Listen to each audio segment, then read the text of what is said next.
কলাগুৰু artist foundation কি ই জুবিন গাৰ্গে প্ৰতিষ্ঠা কৰিছিল আৰু ইয়াৰ ফাউণ্ডাৰ আছিল জুবিন গাৰ্গ আমাৰ শিল্পী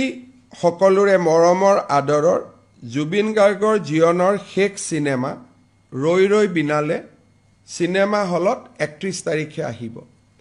যিহেতু ট্যাক্স এক্সেম্পশন দিয়াৰ কোনো প্ৰভিজন নাই কাৰণ ট্যাক্স আমি কালেক্টে নকৰো ভাৰত চৰকাৰে কালেক্ট কৰে গতিকে যিখিনি জিএসটি এমাহৰ পিছত আমালৈকে ঘূৰি আহিব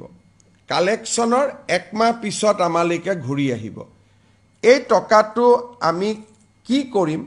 তাৰ বিষয়ে আমি কেবিনেটত আলোচনা কৰিছিলো আৰু এই বিষয়ে আমি জুবিন গাৰ্গৰ পত্নী গৰিমা গাৰ্গৰ লগতো আলোচনা কৰিছিলো আলোচনাৰ শেষত বিশেষকৈ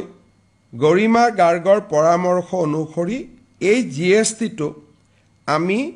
কলাগুৰু আৰ্টিষ্ট ফাউণ্ডেশ্যনক উভতাই দিম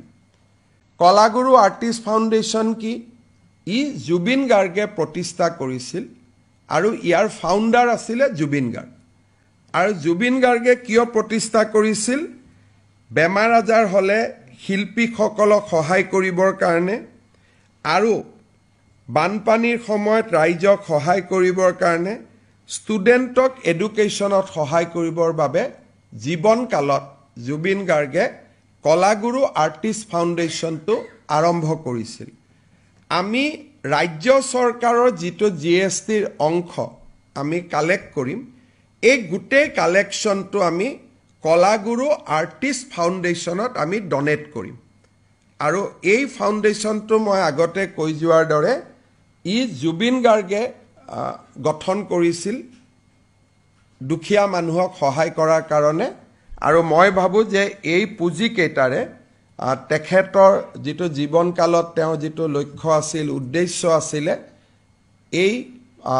টকাখিনিৰে মৃত্যুৰ পিছতো তেওঁৰ আদৰ্শক জীয়াই ৰখা কামত সহায়ক হ'ব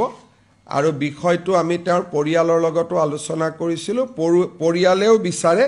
যে এই পুঁজিটো আমি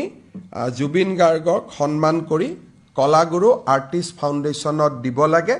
আৰু কেবিনেটে আজি তাক অনুমোদন জনায় আৰু মই লগতে এটো জনাইছো যে অসমত আমি কোনো এন্টাৰটেইনমেন্ট ট্যাক্স কালেকশনে নকৰো বিভিন্ন ৰাজ্যই কৰে কিন্তু অসমত আমি এন্টাৰটেইনমেন্ট বা আমোদ কৰ আমি ৰাইজৰ পৰা নলওই গতিকে তাক ৰেহাই দিয়াৰ কথাও নাই যেহেতু আমি নিজে নলওয়ে এইটো ট্যাক্সি জিৰো